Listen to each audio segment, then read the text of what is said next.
Class चल रहा था 9 अप्रैल 1977। बात चल रही थी और धर्म स्थापक होते हैं, वो राजधानी नहीं स्थापन करते, सिर्फ अपना अपना धर्म स्थापना करके करते हैं। न राजाई स्थापन करते न राजधानी स्थापन करते।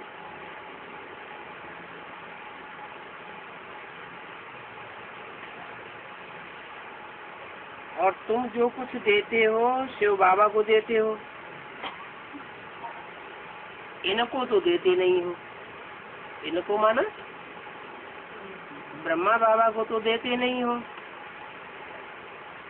क्योंकि तुम तो एक राज्य, एक राजा, एक धर्म, एक भाषा, एक मत स्थापन करने वाले हो। इसलिए तुम सिर्फ एक को देते हो, इनको नहीं देते हो। इसने भी सब कुछ बाप को दे दिया। कैसे दे दिया? इसने माना ब्रह्मा ने जो बाजू में बैठा हुआ है, शिव के बाजू में बैठा है, इसने सब कुछ बाप को कैसे दे दिया है?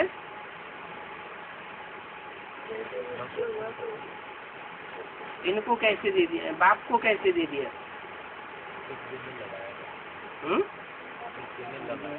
यज्ञ में लगा दिया। आप भी यज्ञ में लगा दीजिए तो बाप को देना हो जाएगा।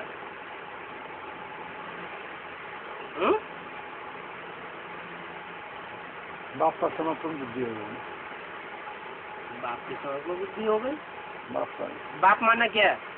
राम बाप। यज्ञ के आदि की बात है।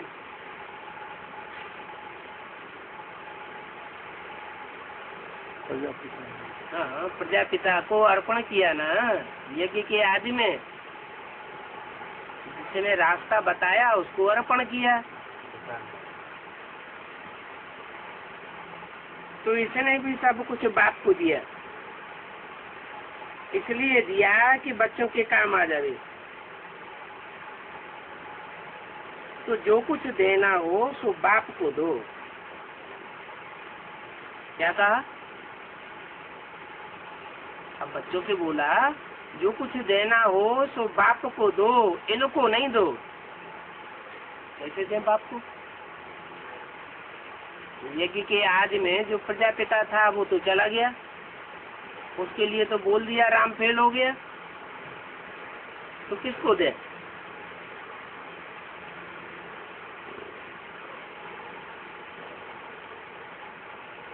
बाप को देंगे तो बाप फिर गरीबों को दे देंगे।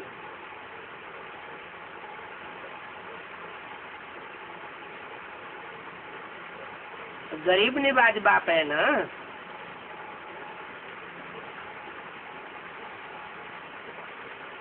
अगर ब्रह्मा के द्वारा गरीब निवाज होता तो ब्रह्मा गरीब था या साहूकार था? वो तो साहूकार थे। कहते हैं मुकर्रर रथ, टेम्परेरी रथ। अगर ब्रह्मा के तन में ही मुकर्रर रूप से आया होता तो साहूकार के तन में आया ना, तो ये बात तो झूठी हो गई कि गरीब निवाज है।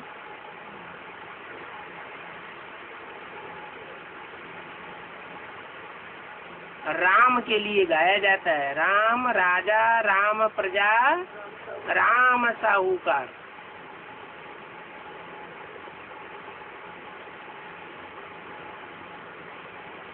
राम बाप को कहा जाता है और कृष्ण बच्चे को कहा जाता है। बच्चा अर्थात बच्चा बुद्धि, बाप अर्थात सालिम बुद्धि।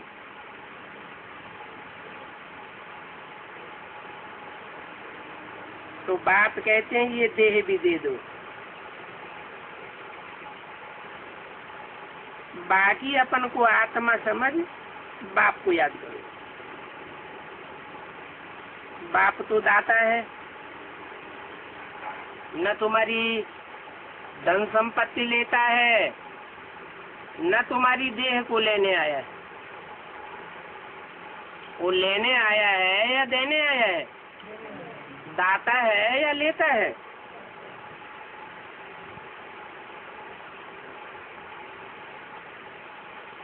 सिर्फ युक्ति बताते हैं।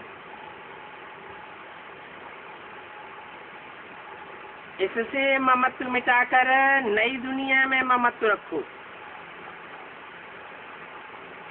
कैसे? तन से, तन के संबंधियों से, तन के पदार्थों से, धन से ममत्व मिटाए दो।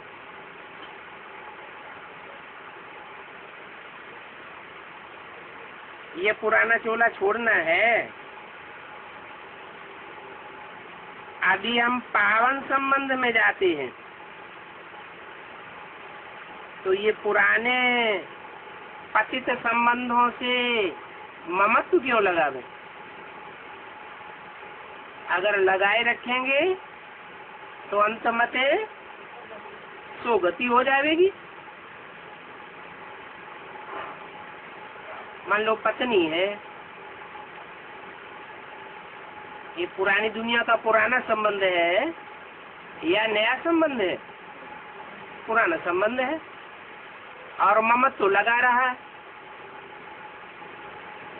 अंत तक ममत्व छूटा नहीं तो क्या होगा? अंत मते सुगति हो जाएगी। तो घाटा होगा या फायदा होगा? अंत समय में जिसको याद किया जाता है उसी के नजदीक पहुंचा जाता है। तो बाप तो ऊंचे से ऊंचे दांत देने आए हैं,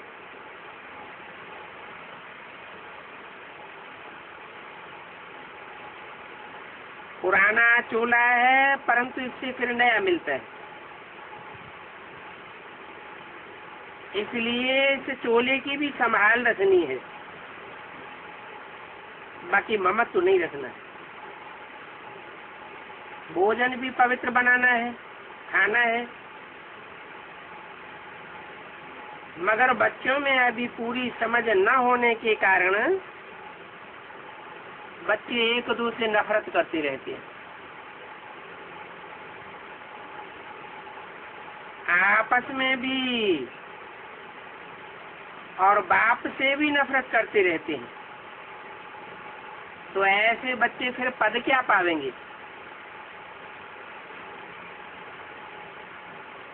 तुमको आगे चल करके सारा साक्षात्कार होता रहेगा।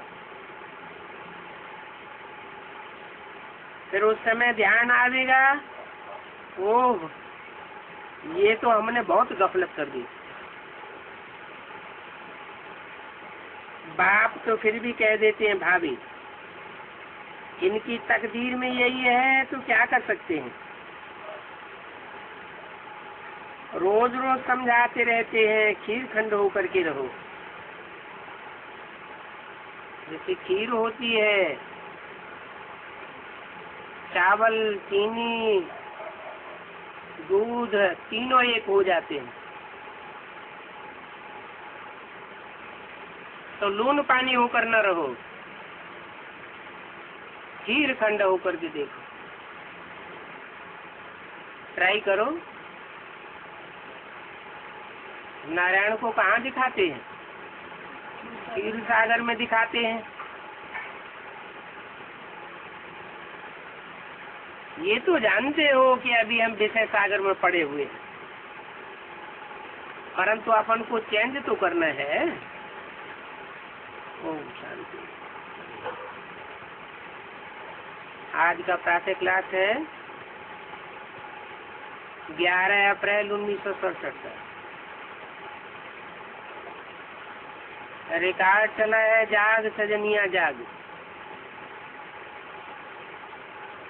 बच्चों ने ये गीत तो अनेक बार सुना होगा।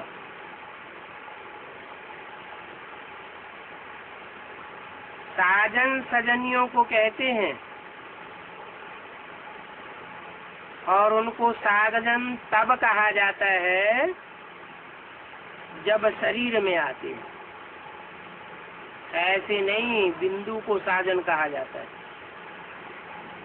तथाकथित ब्राह्मण क्या समझते हैं? बिंदु से सब संबंध जोड़ो, बिंदु से सब संबंध जोड़ो। वही पढ़ाई हो रही बीके में तभी तो। अब बिंदु से संबंध कैसे जोड़ेगा? संबंध तो समान स्थिति वालों का होता है। साकार का संबंध साकार से होगा या साकार का संबंध निराकार से होगा? हाँ, ये बात दूसरी है कि बिंदु बिंदु आत्माओं का बाप ज्योति बिंदु, आत्मा बिंदु तो बाप भी बिंदु, दूसरा कोई संबंध बनता ही नहीं। जब शरीर में आते हैं तो अनेक प्रकार के संबंध बनते, बाप, टीचर, सदगुरु, साधन, सजनी, सखा, बंधु, मित्र और शत्रु भी शरीर के संबंध में आने के बाद बनते हैं। बाप से नफरत भी और प्यार भी तब होता है जब शरीर में आते हैं। बिंदु से कैसे प्यार होगा और बिंदु से कैसे नफरत होगी?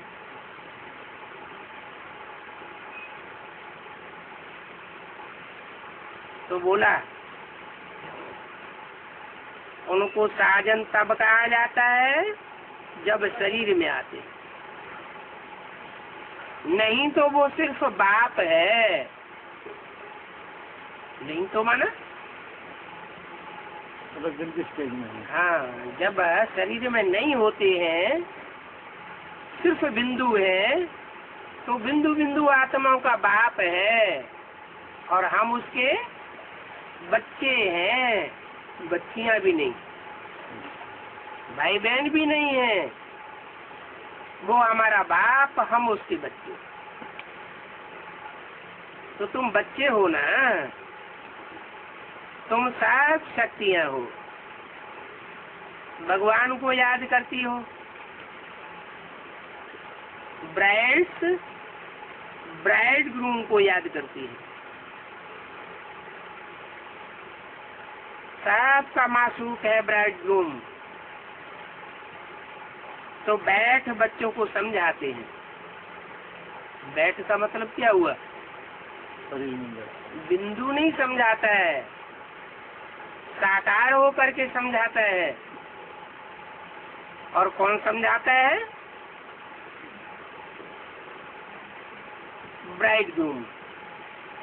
साजन सजनियों को समझाते हैं। क्या समझाते हैं? क्या गीत आया? जाग सजनिया जाग, अभी अंधेरी रात पूरी होती है। ये कलयुग है, अंधेरी रात, और सतयुगुरु की सवेरा आने वाला है। तो अब जागो, अभी नया युग आता है। नया युग माना सत्य युग, और पुराना युग माना झूठ युग, झूठ खंड। नया युग सत्य खंड, पुराना युग झूठ खंड। पहले दुनिया की हर चीज सतो प्रधान होती है, सच्ची होती है, फिर बाद में तमो प्रधान बनती है, झूठी बन जाती है। पुरानी दुनिया है कलयुग, नई दुनिया है सतयुग। अभी बाप आए हुए हैं, तुमको स्वर्गवासी बनाते। कहाँ का वासी बनाते हैं? स्वर्गवासी। स्वर्गवासी क्यों कहा?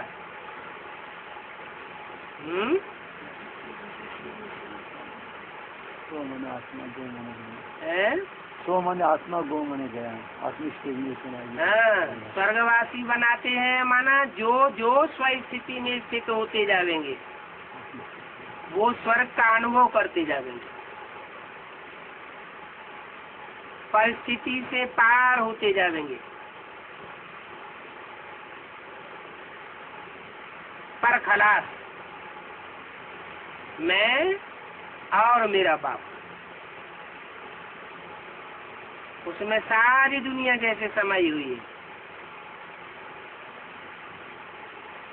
स्वर्गवासी बनाते हैं, बाप नरकवासी नहीं बनाते। फिर नरकवासी कौन बनाते हैं? पांचमुखी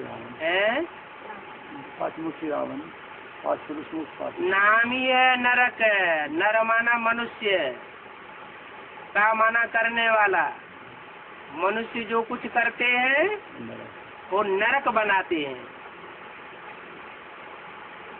मनुष्य है भूलों का पुतला, कि तो मनुष्य विकारी को कहा जाता है, देवता निर्विकारी को कहा जाता है, और भगवान तो एवर प्योर है। तो भगवान बनाते हैं स्वर्ग और मनुष्य बनाते हैं नरक।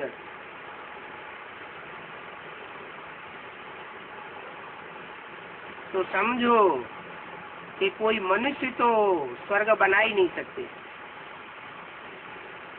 और कह न सके कि हम तुमको स्वर्गवासी बनाते हैं।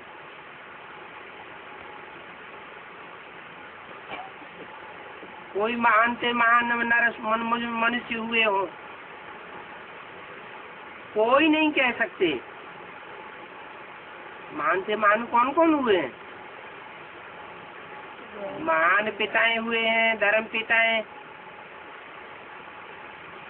ग्रेट फादर्स कहे जाते हैं, इब्राहिम, बुद्ध, क्राइस्ट, गुरु नानक। लेकिन वो कोई नहीं कह सके क्या कि हम तुमको स्वर्ग में ले जाते हैं। क्यों नहीं कह सके?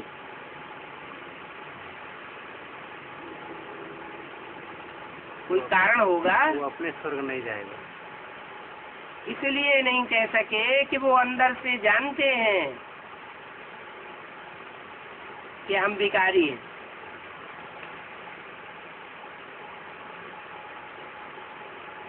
सन्यासी तो स्वर्ग और नरक को बिल्कुल ही नहीं जानते।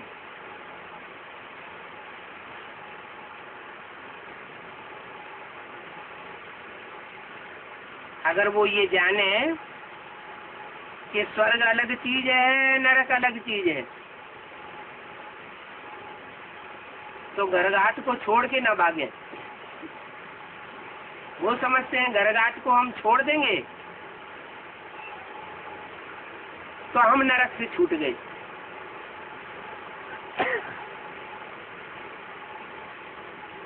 जैसे और धर्म है,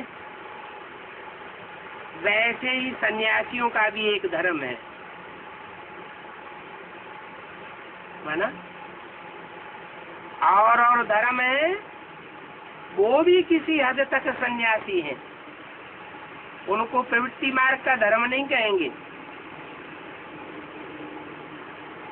इस्लाम धर्म हो, क्रिश्चियन धर्म हो, प्रवृत्ति मार्ग के पक्के हैं क्या? नहीं। उनको प्रवृत्ति मार्ग का पक्का नहीं कह सकते। छोड़ते रहते हैं, डाइवोर्स देते रहते हैं। जैसे सन्यासी छोड़ के भागते हैं, वैसे दूसरे धर्म वाले भी छोड़ते हैं। तो प्रवृत्ति मार्ग की कैसे कहे जाए?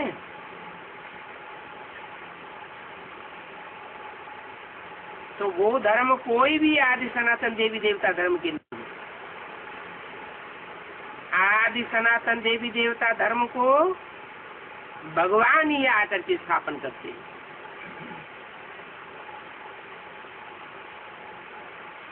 जो नरकवासी है उनको आकर के फिर स्वर्गवासी बनाते हैं।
सबसे ज्यादा जन्मन के चक्र में कौन सी आत्मा आती है? ब्रह्मा। जो सृष्टि का पहला पत्ता है वो ही जन्मन के चक्र में आता है। 30-32 साल हो गए एडवांस नॉलेज चलते हुए, और ब्रह्मा की सोल मस्तक में प्रवेश करके एडवांस ज्ञान धारण करती है, लेती है, फिर गुलजार दादी में प्रवेश कर जाता है। नष्टो मोहा स्मृति लब्धा, ये स्टेज प्राप्त नहीं हो पाती। तो बाप कहते हैं कृष्ण को ज्ञान का सागर नहीं कहा जाता, और ना उनके पास कोई राजयोग सिखाने का ज्ञान है। क्या? अगर राजयोग सिखाने का ज्ञान कृष्ण उर्फ ब्रह्मा के पास होता तो राजयोग सिखा करके उन्होंने इंद्रियों के ऊपर कंट्रोल करने वाला कोई को राजा बनाया होता। इंद्रियों में मुख्य इंद्रिय है जिसे कंट्रोल करने के लिए योगी सबसे ज्यादा पुरुषार्थ करते हैं। वो कौन सी इंद्रिय है? वो कौन सा विकार है? काम विकार। काम विकार को भस्म करने का श्रेय भक्ति मार्ग में कौन से देवता को दिखाया है? शंकर को दिखाया। कहते हैं शंकर ने ऐसा पुरुषार्थ किया राजयोग का कि राजयोग से कामदेव को भस्म कर दिया। भक्ति मार्ग में तो समझते हैं कामदेव कोई देवता होता होगा, बाहर खड़ा होता होगा, बाहर से हमला करता होगा। बाहर की बात है ही नहीं, वो तो अंदरूनी चीज है, वो तो सूक्ष्म बात है, विकार की बात है। 63 जन्मों में जो विकार भोगे हैं उन विकारों का संस्कार आत्माओं में भर जाता है। जैसे कृष्ण की आत्मा संगम युग में ब्रह्मा का पार्ट बजाती है, ऐसे ही राम की आत्मा संगम युग में शंकर का पार्ट बजाती है। उसका नाम ब्रह्मा पड़ता है, बड़ी माँ। ब्रह्म माने बड़ी, माँ माने माँ। सहनशीलता की हद कर देती है, बच्चों की प्रताड़ना को सारे जीवन सहन करती है। सहन करते करते बच्चे हार्ट फेल कर देते हैं, लेकिन अपनी हिम्मत को नहीं त्यागती।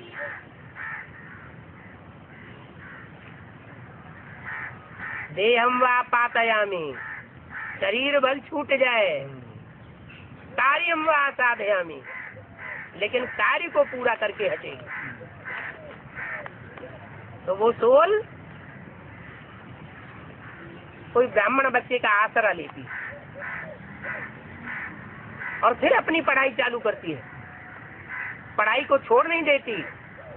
इसलिए बाबा कहते हैं, वो भक्त लोग कहते हैं कृष्ण तो भगवान है, और तुम बच्चे कहते हो अरे कृष्ण की आत्मा तो वही पढ़ाई पढ़ती है, वो भगवान नहीं है। बस भक्तों को गुस्सा आवेगा। लेकिन तुम बताओ कि कृष्ण की सोल अभी पढ़ाई पढ़ने वाली है। वो बीके में जो भी अधूरे ब्राह्मण भगत हैं उनकी बुद्धि में बैठेगा नहीं, वो नाराज होने लगेंगे। है तुम ब्रह्मा को भगवान नहीं मानते, वो पढ़ाई पढ़ रहा है, वो नहीं मानेंगे। तो एकदम से अटैक करेंगे तो फिर आप तो मानते हैं। अटैक की क्या बात है? कृष्ण गीता का भगवान होता है क्या? मुरली में तो बोला है कृष्ण गीता का भगवान नहीं होता। गीता का भगवान तो मैं हूँ। तो गीता का भगवान है, गीता पति कहा जाता है, तो पति का कोई रूप होगा या निराकार बिंदु होगा? बिंदु बिंदु आत्माओं का तो वो सिर्फ बाप है, दूसरा कोई संबंध नहीं बनता। वो बिंदु बिंदु आत्माओं का बाप जब शरीर में प्रवेश करता है तब दूसरे संबंध बनते हैं। उन संबंधों में एक मुख्य संबंध पति का भी है। तो ब्रह्मा का तन तो छूट गया, उस तन के द्वारा तो गीतापति भगवान बन नहीं सका। अगर उस तन के द्वारा गीतापति भगवान बना होता तो क्या होता? सारी दुनिया उस गीता को मानने लग पड़ती। लेकिन अभी तक भी ऐसा नहीं हुआ। क्यों नहीं हुआ? क्योंकि जिस सृष्टि के पहले पत्ते को पढ़ाने के लिए परमात्मा बाप संसार में सदगुरु के रूप में सृष्टि पर प्रकट होता है, वो कृष्ण बच्चा आत्मा की बुद्धि में ये बात अभी तक नहीं बैठी कि गीता का भगवान कौन है। जब उस आत्मा की बुद्धि में ये बात बैठ जाएगी कि गीता का भगवान शिव शंकर भोलेनाथ है, निराकारी स्टेज वाला शिव है, तो सारी दुनिया का कल्याण हो जाएगा। उसे एक आत्मा के ऊपर सबका उद्धार रुका हुआ है। एक के पतित बनने से सब पतित हो जाते हैं और एक के पावन बनने से सब पावन हो जाते हैं। तो कृष्ण के पास न कोई राजयोग सिखाने का ज्ञान है, ये तो पढ़ाई है और ऊंचे से ऊंचे पढ़ाई है। पढ़ाई पढ़ाने वाला टीचर भी ऊंचे से ऊंचे। ब्रह्मा बाबा को साक्षात्कार हुए, उनके साक्षात्कारों का अर्थ किसने बनाया बताया? उनको खुद तो समझ में नहीं आया।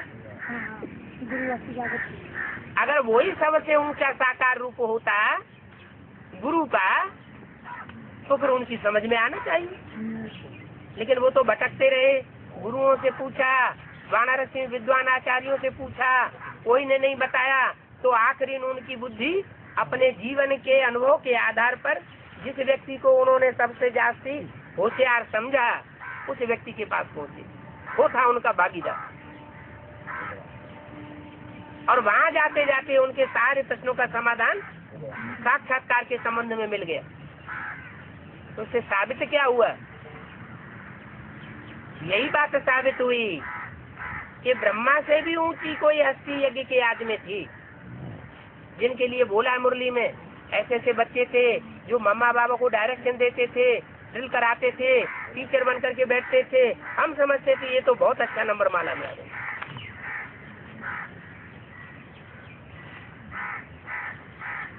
वही आत्मा यज्ञ के आदि वाली जो आज में विशेष सहयोगी बनी थी, वही अंत में ब्रह्मा का शरीर छोड़ने के बाद फिर यज्ञ में आती है और उनके द्वारा ब्रह्मा की अर्थात कृष्ण की सोल की दोबारा पढ़ाई शुरू होती है। तो भगवान वाक्य लगा हुआ है, भगवान है निराकार। क्या वो निराकार का अर्थ क्या लगाते हैं? बिंदु। बिंदु अर्थ नहीं है। निराकार का अर्थ है निराकारी स्टेज में रहने वाला।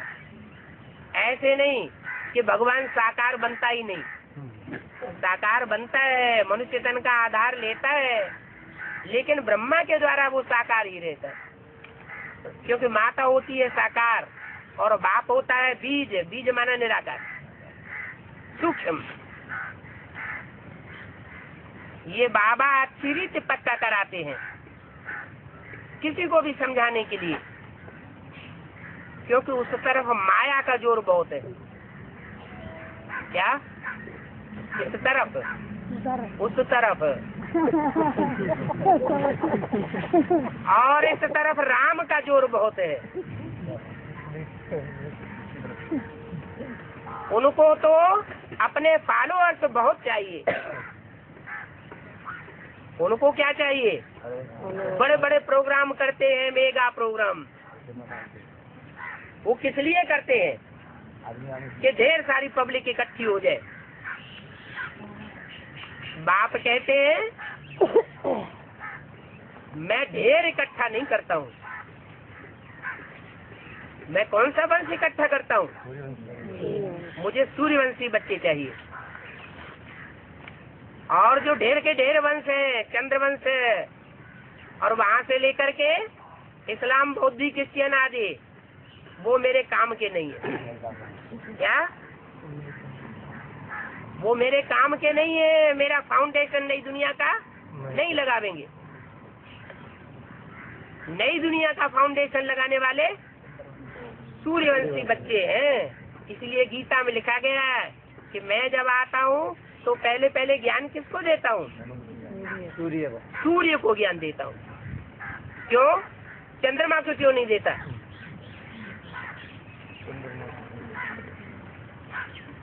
जो ज्ञान है, पहचान है असली भगवान की, वो चंद्रमा की बुद्धि में क्यों नहीं बैठती? सूर्य की बुद्धि में क्यों बैठती है? चंद्रमा खुद सूर्य की बुद्धि लेता है। क्योंकि चंद्रमा में अपना ज्ञान नहीं होता, अपनी रोशनी नहीं होती है, और सूर्य में अपनी रोशनी होती है। वो आत्मा है जो द्वापर युग के आज से ज्ञान में ही मनन चिंतन मंथन करने वाली रहती है। वो ज्ञान में कभी अटूट नहीं, अखूट पने को छोड़ती नहीं। इसलिए बोला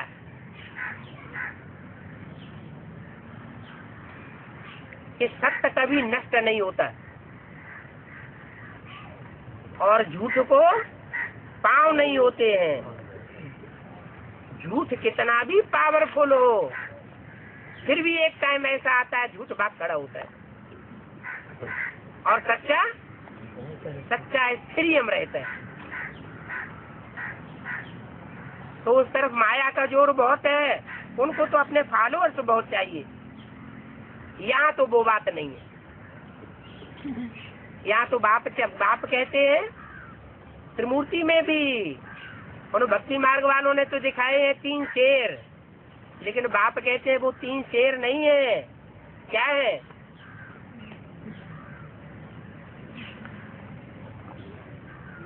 वो 3 शेर नहीं है। मुरली में बोला है उनमें एक बकरी है, एक घोड़ा है और एक शेर है। तो मुझे न बकरियों का कुल चाहिए, न घोड़ों का कुल चाहिए, मुझे कौन चाहिए? शेरों का कुल चाहिए, जो सच्ची बात डंके की चोट कह सके। जैसे शेर होता है जंगल में दहाड़ता है, तो और जो भी जानवर बुद्धि है उनकी सबकी हवा खिसक जाती है। घोड़े चाहिए, मुझे ढेर के ढेर नहीं चाहिए। बाप समझाते हैं जिन्होंने कल पहले लिया है वो आप ही यहाँ आते रहेंगे। क्या उसके लिए तुमको एडवर्टाइजमेंट करने की दरकार नहीं है कि तुम प्रदर्शनी की चित्र लेकर के इधर उधर मंदिर मस्जिदों में और टिकानों में भागते रहो, एडवर्टाइजमेंट करते रहो। ये एडवर्टाइजमेंट करना ये विदेशियों का काम है। जिसकी दुकान का माल अच्छा होगा, असली माल होगा, तो लोग अपने आप दौड़े चले आवेंगे, चारों ओर आवाज फैलेगी। उसके लिए एडवर्टाइजमेंट करने की दरकार नहीं है। तो बाप कहते हैं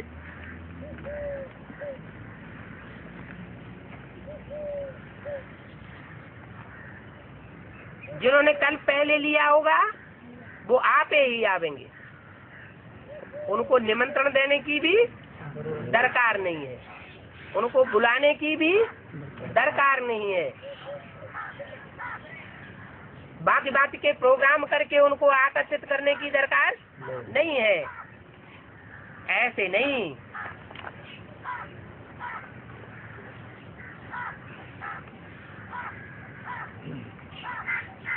फलानी चाहिए जा करके सर्विस करे, फलानी बहुत होशियार है, फलानी चली न जावे,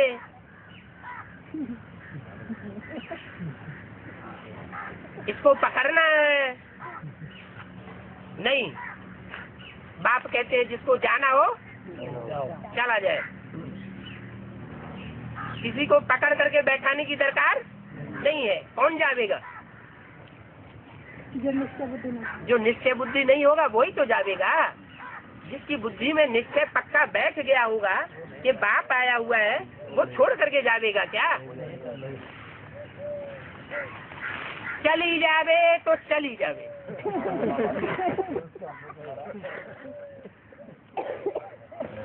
क्या हम किसी को ताले में बैठाने वाले नहीं है। यहाँ तो जीते जी मरने की बात है। जीते जी मरना माना, जीते जी मरना माना कीमत पर पक्का पक्का चलना। यही है देवान को मारना। जो पक्के पक्के श्रीमत पर चलने वाले होते हैं उनको देवान की परवाह नहीं होती। बाप ऐसे बच्चों को अडॉप्ट करते हैं। कैसे बच्चों को? जो श्रीमत पर जानमारी करने वाले हों। अडॉप्ट किया ही जाता है कुछ वर्षा देने के लिए। दुनिया में भी बच्चे को अडॉप्ट करते हैं तो किस लिए करते हैं? कि जो कमाई की है जिंदगी भर कोई को सौंप के जाए। सन्यासियों के इतने ढेर फॉलोअर्स हैं, कितने फॉलोअर्स होते हैं, वो क्या वर्षा देते हैं? कोई वर्षा नहीं देते। उनसे कोई को मुक्ति, जीवन मुक्ति का वर्षा मिलता नहीं। गुरु मर जाते हैं, केले गद्दी पर बैठ जाते हैं, वर्षा तो कोई को नहीं मिलता। जब गुरु ही वर्षा नहीं दे सका तो उनका चेला क्या वर्षा देगा? कौन से भक्ति मार्ग की बात हो रही है? बाहर की दुनिया की बात हो रही है कि ब्राह्मणों की दुनिया की भक्ति मार्ग की बात हो रही है? कैसे? ब्राह्मणों की दुनिया में भी ब्रह्मा बाबा एक गुरु चला गया तो समझते हैं कि एक गुरु गया, अब जो गद्दी पे बैठेगी उससे हमको मुक्ति, जीवन मुक्ति मिलेगी। बाप कहते हैं यहाँ तो एक ही सदगुरु है। ऐसे नहीं कि ये मर जावेगा तो कोई दूसरा आकर के गद्दी पे बैठेगा, वो मुक्ति, जीवन मुक्ति दे देवेगा। नहीं, मुक्ति, जीवन मुक्ति देना तो एक बाप का काम है, दूसरी कोई आत्मा का काम नहीं है। ये सन्यासी आदि वर्षा देने के लिए अडॉप्ट नहीं कर सकते। बच्चे माँ बाप के पास आते ही हैं वर्षे के लालच पर। साहूकार का बच्चा हो, कोई साहूकार का बच्चा हो, वो कभी गरीब के पास अडॉप्ट होगा क्या? है? नहीं होगा ना। तो तुम बच्चे हो सूर्यवंशी बाप के बच्चे, वो तथाकथित ब्रह्मा कुमार कुमारियां कहते हैं तो हमारे यहाँ सरेंडर हो जाओ, तो वहाँ अडॉप्ट हो गए क्या? हो नहीं सकते, क्योंकि जानते हैं उनके पास कोई ज्ञान का लटू ले जमा नहीं है। जिनके पास मुरली भी समझ नहीं आती थी, अभी आने लगी। उनके पास ज्ञान का कुछ भी है ही नहीं, तो हम उनके पास सरेंडर क्यों हो जाएंगे? तो साहूकार का बच्चा हो कब गरीब के पास अडॉप्ट होगा क्या? इतना धन दौलत आदि सब कैसे छोड़ा जाएगा?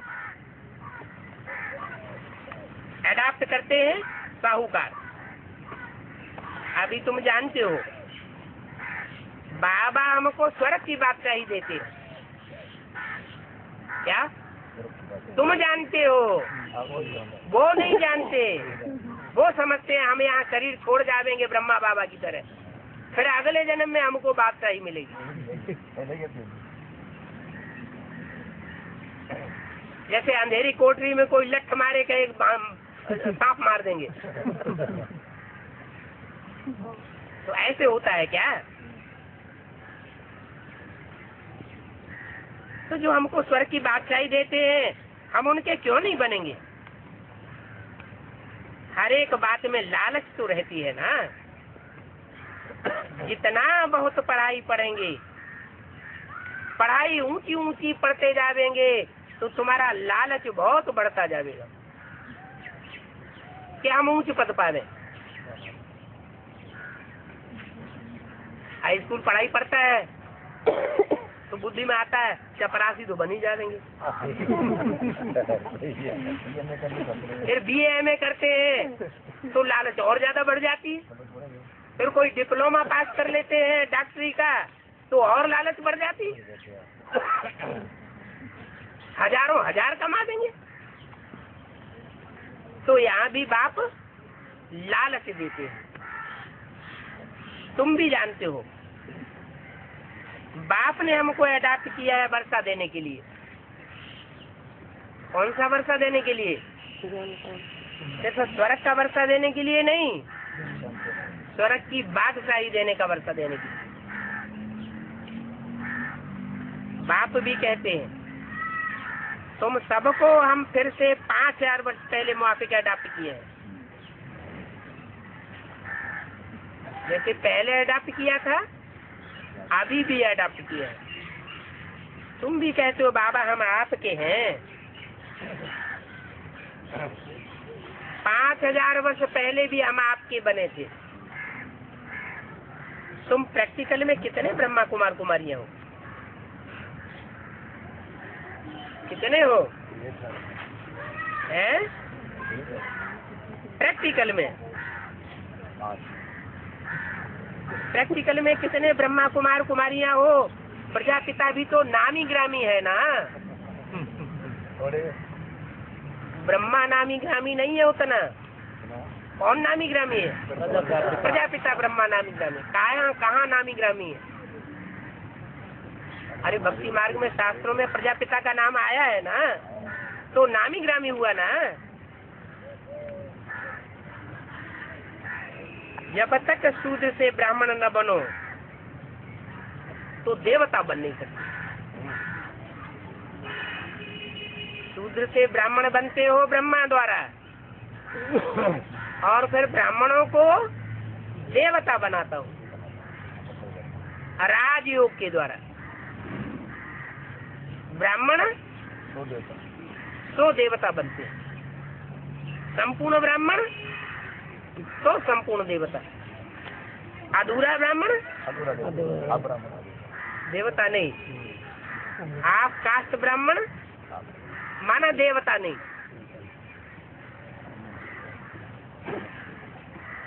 तो ब्राह्मण जब तक नहीं बने हैं तब तक देवता नहीं बनेंगे। तुम बच्चों की बुद्धि में अभी ये चक्र फिरता रहता है क्या कि पहले हम शूद्र थे, अभी हम ब्रह्मा की औलाद ब्राह्मण बने हैं, फिर शिक्षा लेकर के हम ब्राह्मण से देवता बनेंगे। हमारी हो गई डबल मशीनरी। क्या है? पहली मशीनरी क्या है? ब्रह्मा से ब्राह्मण बनना, और फिर एडवांस में आने के बाद ब्राह्मण से देवता बनना। शूद्र से ब्राह्मण बनना पहली मशीनरी, वो है बेसिक नॉलेज। वहाँ क्या होता है? शूद्र से ब्राह्मण बनाए जाते हैं, वो भी नंबरवार पुरुषार्थ अनुसार। और फिर यहाँ उन ब्राह्मणों को राजयोग सिखा करके उनकी इंद्रियों को नंबरवार पुरुषार्थ अनुसार कंट्रोलिंग पावर दे करके ब्राह्मण से देवता बनाया जाता है। जब तुम देवता बनेंगे तो तुम सतयुग में राज्य करेंगे। तुम्हारे सतयुग में राज्य करने से फिर ये पुरानी दुनिया का विनाश हो जाएगा। क्या? जब तुम देवता बनेंगे तब ऐसे पुरानी दुनिया का विनाश होगा। ऐसे नहीं कि पुरानी दुनिया का विनाश पहले हो जावे और तुम देवता बन न सको। पुरानी दुनिया का विनाश जरूर होगा। क्या कि अभी तक तो हुआ नहीं है, 70 साल हो गए विनाश विनाश विनाश चिल्लाते चिल्लाते लड़ते हैं बाबा।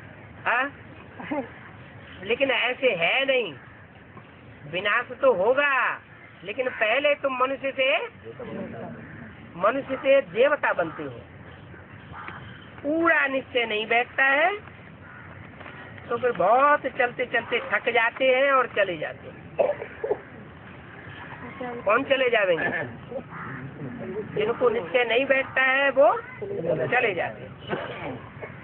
कई बच्चे गिर जाते हैं, ये भी ड्रामा में नूद है। माया दुश्मन तुम्हारे सामने जो खड़ी हुई है वो तुम्हें अपनी ओर खींच लेती है। वो क्या कहती है? माया दुश्मन तुम्हारे सामने खड़े हुए कहती है भगवान नहीं आया हुआ है, और तुम कहते हो भगवान साकार में आया हुआ है। वो कहती है ये ऐसा हो नहीं सकता, और तुम कहते हो यही बात सच्ची है कि भगवान साकार में आया हुआ है। बाप घड़ी घड़ी तुमको पक्का कराते हैं।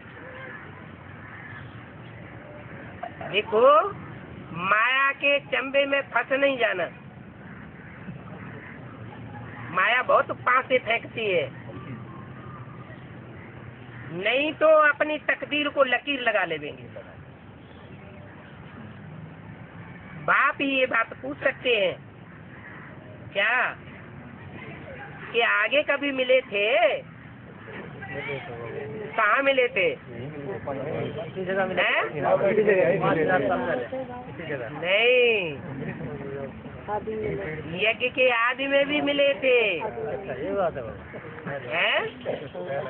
यज्ञ के आदि में भी सूर्यवंशी बच्चे थे, ज्ञान सूर्य मौजूद था। दूसरे धर्म की भी आत्मा यज्ञ में आई हुई थी। क्या बाद में क्या हुआ?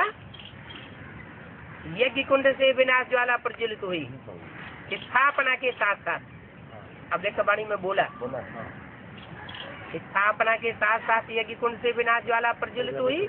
निमित्त कौन बने? ब्रह्मा बाप और ब्राह्मण बने।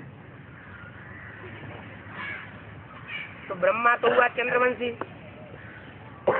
ज्ञान चंद्रमा, और बाप हुआ सूर्यवंशी सूर्य, और बच्चे जो सूर्यवंशी बच्चे थे वो निमित्त बन गए। यज्ञ के आदि में वो ज्ञान सूर्य बाप और उसके फॉलोअर्स सूर्यवंशी बच्चे सब चले गए। क्या बोला? अलफ को मिला अल्लाह, बे को मिली बादशाही, बे बादशाही सारी भागीदार को दे। क्या वो ही झगड़ा अभी तक भी चल रहा है? यज्ञ क्या झगड़ा चल रहा है? पहले भी जो झगड़ा चल रहा था वो यज्ञ में अभी भी झगड़ा चल रहा है, और वो दुनिया में भी वही झगड़ा चल रहा है। क्या झगड़ा चल रहा है? कुर्सी चाहिए, अथॉरिटी चाहिए, हमारे हाथ में सत्ता चाहिए। वो सत्ता की लड़ाई तब से चालू हुई और अभी भी चल रही है। बाप कहते हैं, क्या कहते हैं? अलफ को मिला अल्लाह, बे को मिली बादशाही। अलफ माना खड़ा हुआ डंडा, आदि में भी पुरुषार्थ में खड़ा हुआ था और अंत में भी पुरुषार्थ में अभी भी खड़ा हुआ है। और बे माना पड़ा हुआ डंडा, बे माना बादशाही पाने वाला। तपते राज, राजते नरका। क्या तपस्या करके क्या प्राप्त करते हैं? राजाई प्राप्त करते हैं, और राजाई पाने के बाद अहंकार करता है। जब अहंकार करता है तो नरक में गिरते हैं। संगम युग में बाप हमको सिखाते हैं, बच्चे तुम यहाँ सेवाधारी बन करके रहो। तुम्हारा बाप यहाँ ओबीडेंट सर्वेंट बन करके आया हुआ हो, तो तुमको क्या बनना है? सेवादारी बन करके रहना है। अगर ये भाव आया कि हमको तो यही राजाई मिल गई, यही दूसरों के ऊपर कंट्रोल चलाना शुरू कर दिया, तो जो यहाँ कंट्रोल अपने हाथ में ले लेंगे उनका कंट्रोल वहाँ हाथ से निकल जाएगा। यहाँ दास दासी बना करके बैठ जाएंगे तो वहाँ दास दासी बन करके रहना पड़ेगा। अब कोई बच्चे हों चाहे माया बेटी ही क्यों न हो। क्या माया बेटी क्या बन करके बैठती है?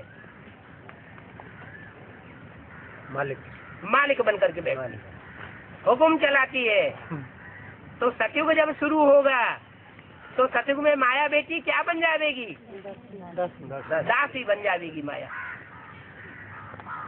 सबसे पहले माया सरेंडर होगी और सरेंडर होकर के तुम्हारी दासी बनेगी, बाद में प्रकृति सरेंडर होगी, वो भी तुम्हारी दासी बन जाएगी। इसका मतलब माया भी इस समय कंट्रोल चाहती है और प्रकृति भी इस समय फुल कंट्रोल चाहती है।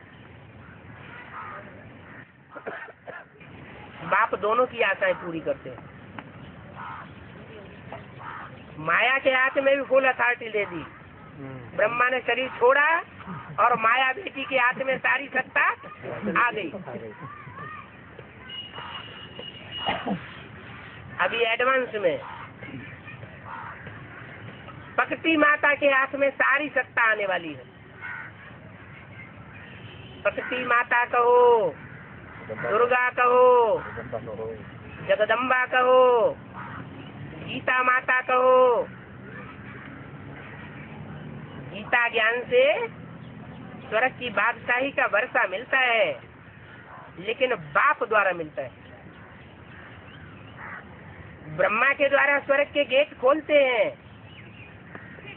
द्वारा मीडिया तो ब्रह्मा बनता है, लेकिन खुलवाने वाला कौन है? बाप है। जैसे पिछली एक अव्यक्तवाणी में बोला, ब्रह्मा बाबा तेजी से माला बनाने लगे और बाप मुस्कराने लगे। क्यों मुस्कराने लगे? इतना जल्दी राजा कैसे बन सकते हैं? कि ब्रह्मा बाबा ये समझते हैं माला तो हम ही बना देंगे, स्वर्ग के गेट तो हम ही खोलेंगे, लेकिन बाप के सहयोग के बगैर कुछ भी नहीं होगा। राजधानी स्थापन हो नहीं सकती। ये राजधानी स्थापन करने का काम सिवाय एक बाप के और किसी का बस का नहीं है। तो बाप आकर के बच्चों से पूछते हैं, आगे कब मिले थे?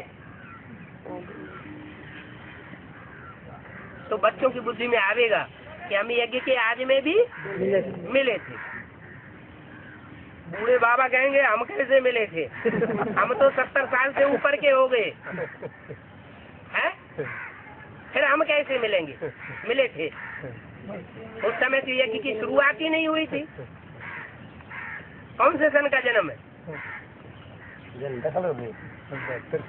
72 साल के हो गए, तो इनके तो होने का टाइम सवाल ही पैदा नहीं होता। फिर पढ़ाई तो ये भी पढ़ते हैं, भक्ति में साथ नहीं आ सकते, है? भक्ति में तो साथ होंगे। हाँ, भक्ति मार्ग में राम वाली आत्मा के साथ जीवन बिताया होगा, तो वो सूर्यवंश के संस्कार संग के रंग के अभी भी पड़े हुए, वो संस्कार खींच लेते हैं। तो बाप ये प्रश्न पूछ सकते हैं कि आगे कब मिले थे?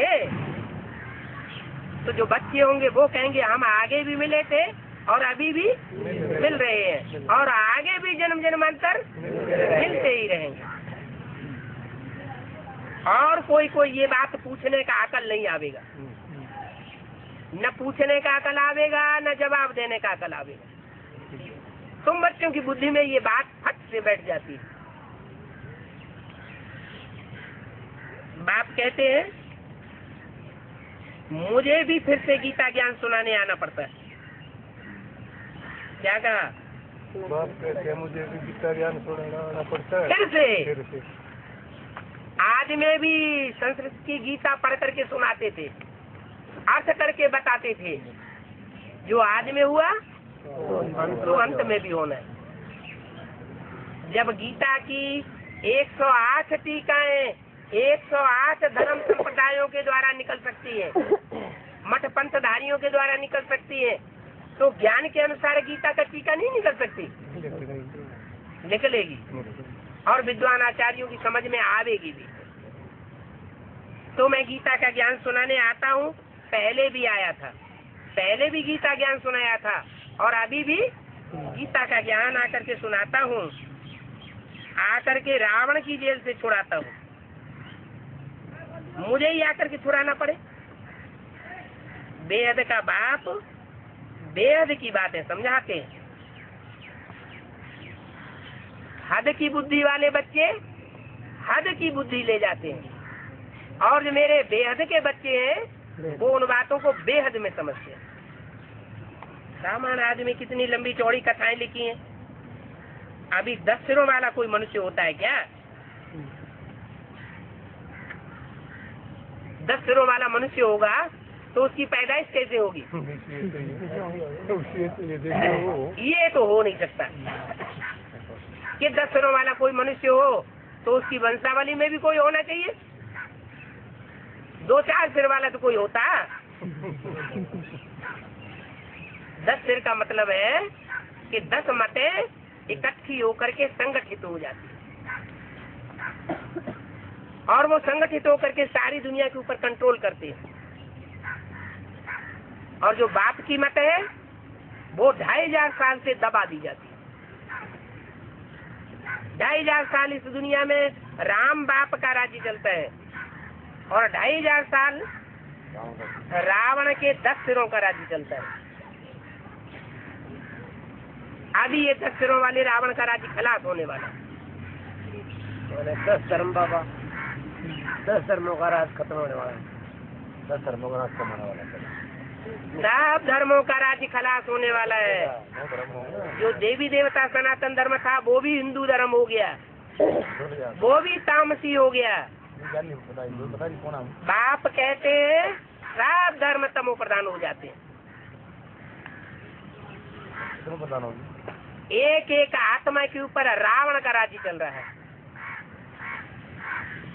जब सारी दुनिया में रावण का राज्य हो जाता है तब मैं आकर के राम राज्य की स्थापना करता हूँ। तो राम राज्य की स्थापना करूंगा आके, तो राम की बुद्धि में पहले प्रवेश करूंगा कि कोई और की बुद्धि में आऊंगा? पहले तो राम की बुद्धि में प्रवेश करके उसकी बुद्धि को सुधारना पड़े ना।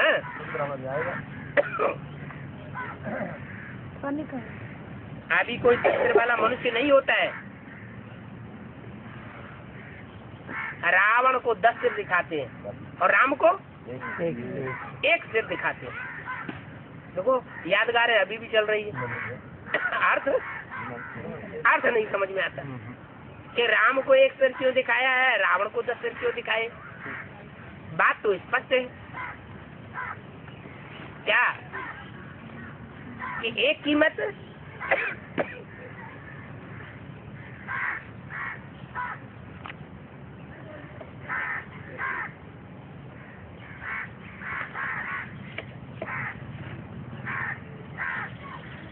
एक की मत से सदगति और अनेकों की मत से दुर्गति होती है। अभी भी ब्राह्मणों की दुनिया में भी ये शूटिंग चल रही है। जो एक बाप को पहचानते हैं वो एक मत पर चलते हैं, और जो नहीं पहचान पाते वो दूसरों का भी सहारा लेते हैं। इसलिए मुरली में बोला है जो जिस धर्म का होगा वो उसी की बात मानेगा। बल बाप आकर के ज्ञान समझाए रहे, और जिसकी बात मानेगा उसके लिए बोलेगा हाँ तुम्हारी बातें सब सच्ची हैं, लेकिन जब तक जगदीश भाई दीदी दादी दादा नहीं मानेंगे हम तुम्हारी बात मानने वाले नहीं। इससे साबित हुआ कि वो किस धर्म का है। वो दीदी दादी दादा जिस धर्म में कन्वर्ट होने वाले होंगे उसी धर्म में वो उसको जाना।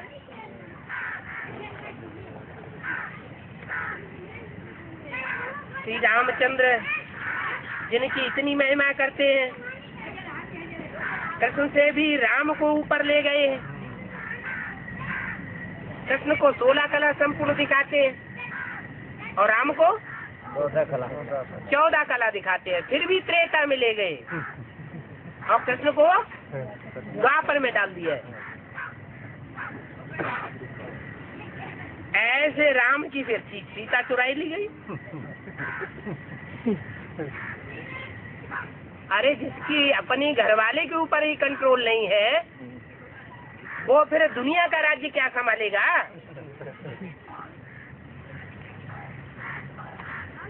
पहले तो अपने घर का सुधार, फिर पर का सुधार। अपने घर का ही सुधार नहीं हुआ पड़ा तो सारी दुनिया का कल्याण कहाँ से हो जाएगा? ये सब बातें दंत कथाएं हैं जो बाप आकर के क्लियर करते हैं, है सारी बातें यहाँ की।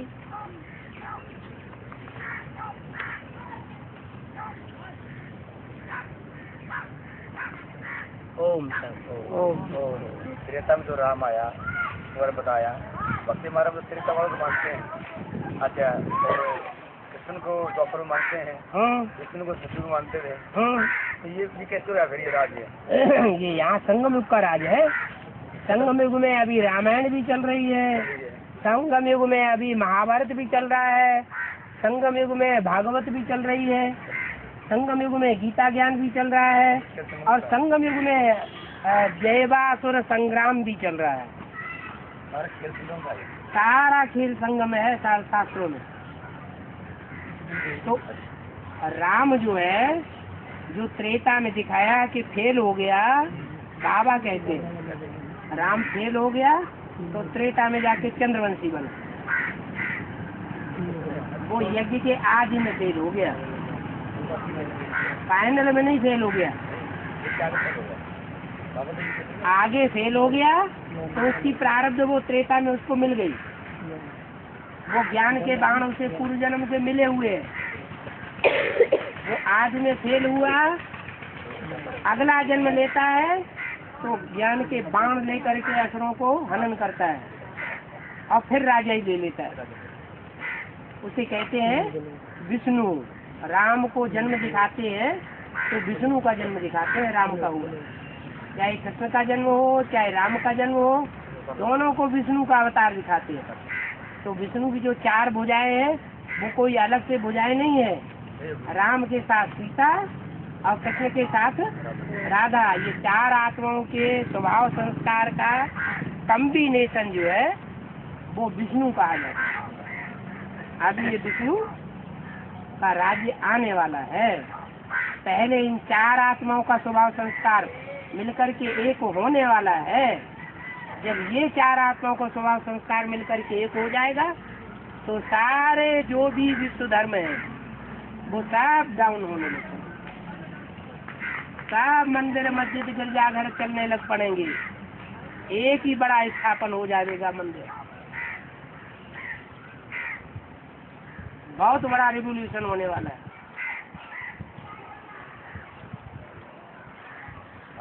सुना है कि जल्दी आप हरियाणा का दौरा करने वाले हो। हैं? सुना कि हरियाणा का दौरा करने वाले हो जल्दी आप। हरियाणा वासी हैं, हरी का आना हुआ। हरि का आवाहन हरियाणा वालों ने अंत में जोर से किया होगा। हरि आना, हरि आना, है अंदर से जोर से आवाज लगाई होगी तो उसका नाम पड़ गया हरियाणा। तो अभी तक तो वहाँ आया नहीं, अब अंत में आना तो जरूर है। क्यों है? तो हरियाणा में ही नहीं पहुँचेगा तो फिर पंजाब में कैसे आवाज फैलेगी? दिल्ली से आगे बढ़ते समय पहले तो हरियाणा बीच में पड़ता है? पहले तो हरियाणा के जाट निकले, फिर पंजाब के सिख निकले। क्यों?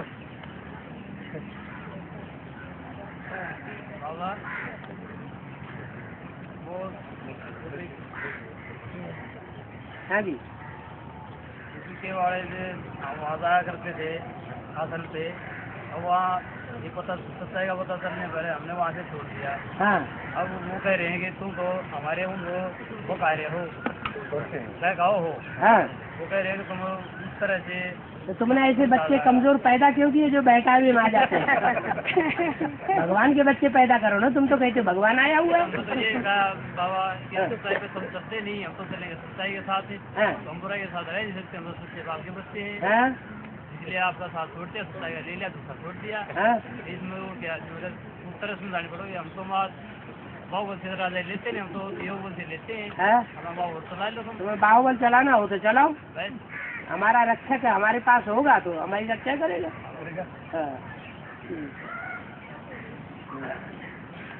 तब हमारे गाँव कब आओगे?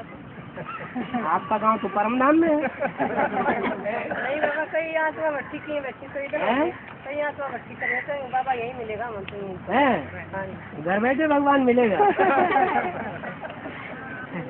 ठंड में जाना होगा तो सच्चाई माना।